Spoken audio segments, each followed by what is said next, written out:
Hi, today I want to show you one powerful tool that you can use to check the text of your presentations, your upcoming speeches yourselves.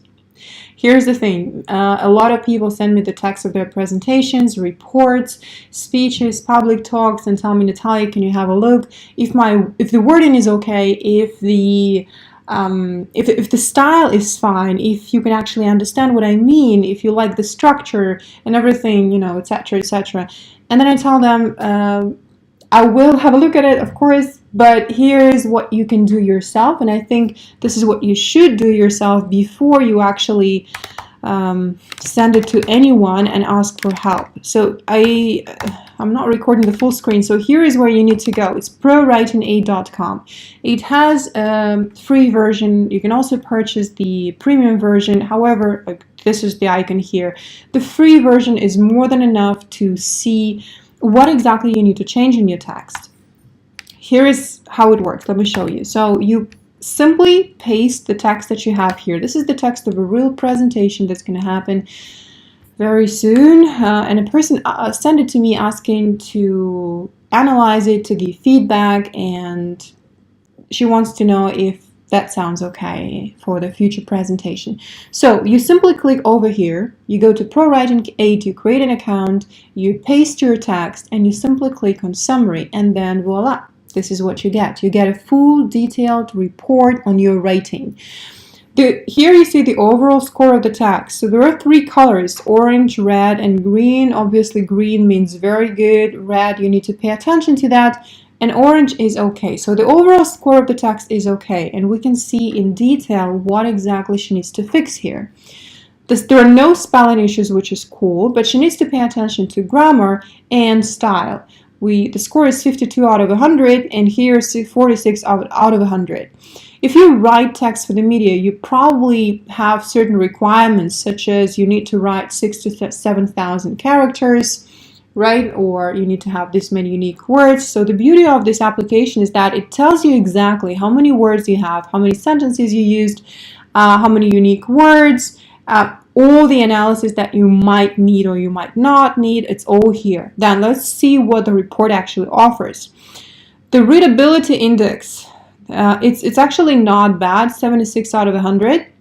Target is more than 60. That means your text is easy to read. There are 26 easy to read paragraphs, 0 very difficult to read, and 3 slightly difficult to read paragraphs. So probably she wants to focus on these 3, and that's really good, because when you have seen your text 200 times already, you cannot really give adequate feedback to yourself. You need someone else to take a look at your text, and this application does it for you. So before you bug any human beings, before you bother them with please read my text, just run it through this app, and you can fix so many things yourself. And the beauty also is that you learn so much about your writing style, many things that you have never noticed. You didn't notice how often you use certain words, how many times you repeat yourself, or the filler words that are not supposed to be in your writing are, for whatever reason, in your writing. So you learn a lot about yourself, and you learn to fix those mistakes right away. Let's see what else is here. So overused words. Another thing that is hard to notice if this is your text. So she has 2 overused words, which are believe and think. She's used them 10 times. The recommendation is to reduce them by 4. Then there are words that are not overused, and they are okay. Sentence structure. So the recommendation is to vary your sentence structure to keep the reader engaged, because too many long sentences are hard to read, and her native language is Russian, and we tend to use a lot of long sentences when it comes to Russian. In English, they have to be more simple, short, compact. So she has 2 long sentences that she probably wants to focus on. Another interesting thing is that you can click on read more under any section if you want to learn why the app is giving you this recommendation. So if we go here, what we see this is the icon, by the way, on the website ProWritingAid. You can read why long sentences are not okay in the writing, are perceived, how well they are read, and all the possible recommendations on how you can make your long sentences shorter and more digestible. Then let's take a look here. Sentence structure. Then we have writing style. So passive index is good. She's not using a lot of passive voice, and I also recommend to never use too much of it. This is all fine. She has, like, the app gives her 27 style suggestions. For example, and the recommendations are very specific, such as you simply omit all these words that are irrelevant and unnecessary. They clutter your speech, and all you want to do is unclutter your speech, make it simple and easy to read and easy to follow your idea.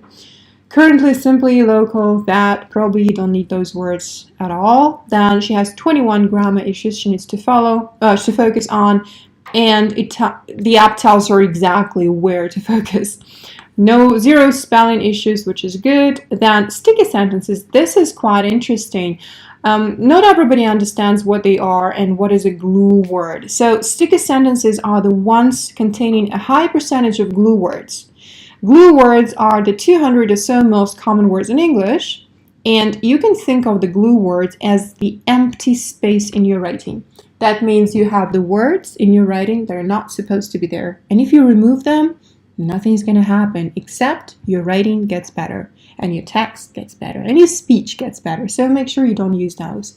She has 12 sticky sentences, and this is what she truly needs to pay attention to. And her glue index is above 40%, above the recommended 40%. So here is where I would focus personally. Then pacing. Slow pacing doesn't necessarily mean bad pacing. It's good, but probably she wants to revisit that as well. Transitions, that's another interesting thing that most non-native speakers don't know how to focus on and don't know how to deal with those. This is basically how well you connect your ideas. How obvious is it to me as the reader or the one who's listening to your presentation why you made that connection between what you said earlier and what you're saying now? She is using here quite a few, such as, however, rather, on the contrary, usually, such as, and the recommendation is to use more of those transitions because obviously the logics behind her structure is not very clear. So she could use more of that. And that's a very, very interesting topic. And the better your transitions are, the easier it is for people to listen to your text or to read your text. And when people... when it's easy for people, then it's clear for people. And when it's clear for people, they like you for making it clear for them. Because when it's not clear, they feel stupid. And when people feel stupid around you, or when you talk, or when they read your stuff, they don't really like that feeling. Then they don't really appreciate coming back to this kind of text. So repeated phrases, another interesting thing, how many words you repeat how many times. So there are phrases here, then you see that she uses the word local 36 times, she uses the word news 11 times. So probably she wants to come back to those specific words and see how she can change those. And how you find synonyms, how you paraphrase, it's a separate topic. I talk a lot about it in my advanced business writing course, and you can also, I share a lot of tools. So it's a separate topic, but we can talk about it if you want later. Cliches and redundancies. Not many people actually know that they're using a cliche. So she has one here, which is prime time. If you notice that you have a lot of cliches in your writing or in your speeches, you better work on them because they're never good. It's like nobody feels good when you try to throw encyclopedia business jargon at them. This is how most cliches today in the business conversation sound like. And she has 4 redundancies. Redundancies, if you look at this, local residents. Local means local. Resident pretty much also means local. So these words together probably don't make sense, or empty space. So there are better variants to say that. It's not horrible. It's okay, but it's good to learn that you actually have that, because if the app didn't tell you, you probably would have never noticed. Then spelling is fine, it's green. There are 4 inconsistent capitalization issues, which probably she wants to take a look at. Then other items in terms of diction. I like that gives direct recommendations such as of, for example. Avoid using prepositions such as of as the last word in a sentence. That means she has it somewhere. Or however 3 times, simplify. Instead of however, try but. Currently, try to omit that or say now. And then vague and abstract words. So she has about 16 times in the text, which is vague, or situation 6 times. I would actually go back to all of this and find them in the text.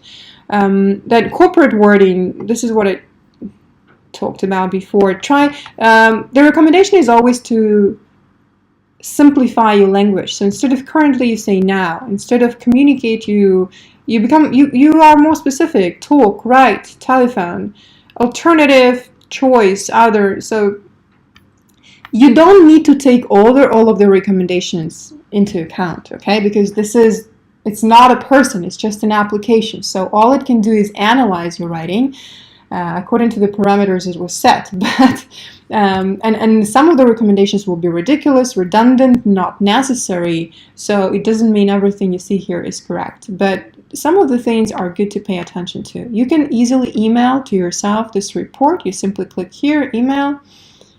And there we go, the report has been sent. And then what else you can do is, like here, you click on the summary, but then if you want to analyze each particular category, you click on each of them, and then you can see exactly where in the text these words are and what you can do with those suggestions. So you see passive, it says passive verbs make your writing less direct. Try to use an active verb instead. It gives you recommendations. So if I clicked on style, and here we have no repeated sentences found, which is cool, but then one possible emotion to be more powerful. Okay, and then we can see in the text where exactly she has that. It's all going to be underlined here. If we click on grammar, then all these grammar issues are underlined, including the punctuation. If we click on cliches, we find them in the text as well. So she has no cliches in dialogue, but we saw one in the report, so probably makes sense to find it. Then overused words, if we click here, then we see all of them here on the left, and then we can see them all in the text. And then it explains you generic descriptions, remove about 4 occurrences from 6. So you know how to work on it. So you can, or here, diction, vague abstract words, 25 words. You see how often they're used, and you see them in the text all underlined, and it explains why it thinks it's a bad idea to use this word right here.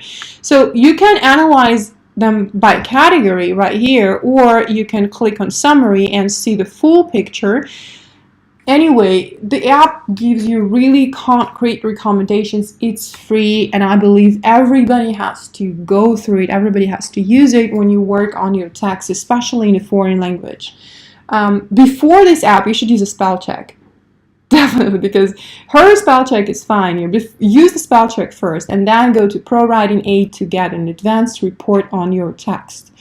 So use that. Good luck with that, and give a lot of powerful, amazing presentations, which are easy to listen to and easy to follow.